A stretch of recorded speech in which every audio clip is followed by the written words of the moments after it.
My name is Ariel Grant, and I am the founder of Render Free here in Minneapolis, Minnesota.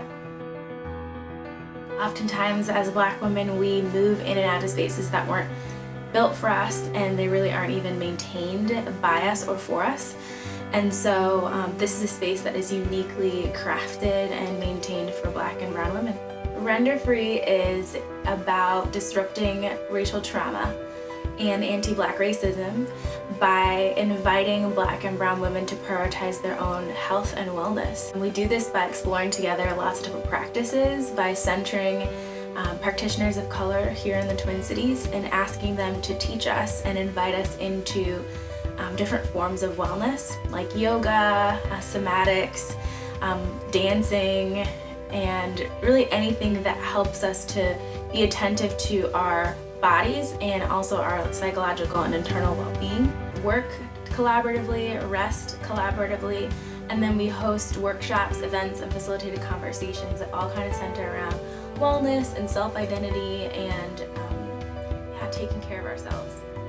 Hopefully the tools that we equip ourselves with in that space are something that we carry into our day-to-day life so that we can continue to love the people that we love well. At the end of the day, a room is just a room.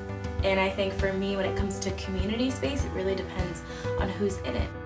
One of the first things that I did when looking for a safe haven was Google Black-owned businesses in the Twin Cities, because I just wanted to exist in a space where I didn't have to justify my existence by buying a cup of coffee.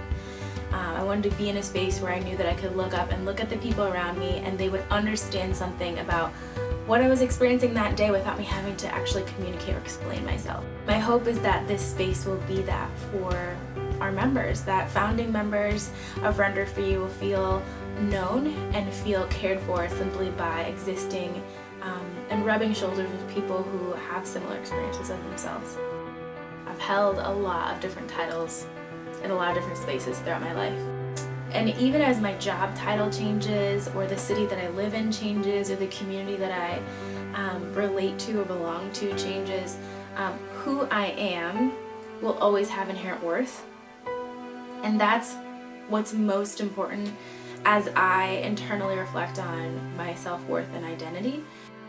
I do community work because I believe that everyone matters.